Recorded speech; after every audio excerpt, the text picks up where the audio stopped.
July August অভ্যুত্থানে গুরুতর আহত কাজল মিয়াকে উন্নত চিকিৎসার জন্য পাঠানো হলো থাইল্যান্ড। গতরাতে এয়ার অ্যাম্বুলেন্সে করে তাকে থাইল্যান্ডের বেজধানী হাসপাতালে পাঠানো হয়। স্বাস্থ্য উপদেষ্টা নূরজাহান বেগম তাকে হজরত শাহজালাল আন্তর্জাতিক বিমানবন্দরে বিদায় জানান।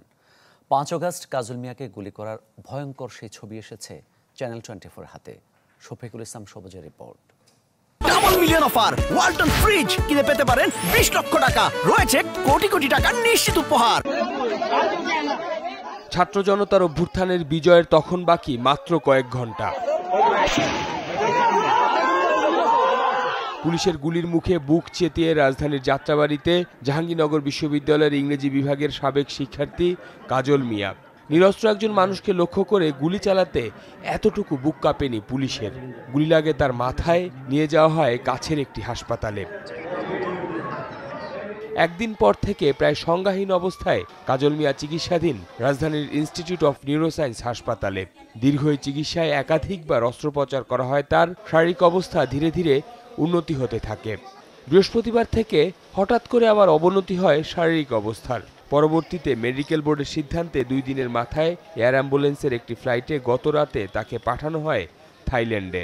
মাথায় গুলি লাগার ফলে তার কিছুটা মস্তিষ্ক ব্রেন ম্যাটার বাইরে গেছিল এবং অ্যাক্সারি স্কাল অনেকটা ড্যামেজ হয়ে গেছিলো এবং এর ফলে সে অজ্ঞান হয়ে গেল। তো সে অবস্থায় আমরা তাকে ভর্তি করে সাথে সাথে অপারেশন করে আমার থেকে আইসিইউতে নিয়ে যাই। লাস্ট 3 days ago তার সেপ্টিসেমিক শক হয়ে যায়। জ্বর থেকে সেপ্টিসেমিক শক আমরা যেটা বলি, এইটা ডেভেলপ করে সাথে তার প্লুরাল ইফিউশন, লাংসে পানিও আসে। এটার পরিপ্রেক্ষিতে তার জ্ঞানের মাত্রাটা একবারই কমে যায়। সো আমরা সাথে সাথে মেডিকেল বোর্ড, আমাদের স্যারেরা সাথে সাথে মেডিকেল বোর্ড ডাকলেন। বোর্ডে আমাদের ডিসিশন হলো যে তাকে আমরা দেশের বাইরে নিয়ে যাব। কাজল মিয়াকে বিদায় জানাতে বিমানবন্দরে আসেন স্বাস্থ্য উপদেষ্টা। জানান চিকিৎসকের পরামর্শ অনুযায়ী তাকে বিদেশ পাঠানো হয়েছে। আজকে যে এয়ার অ্যাম্বুলেন্সটা পাঠালাম 64 লাখ টাকা শুধু এয়ার অ্যাম্বুলেন্সে দিতে হচ্ছে।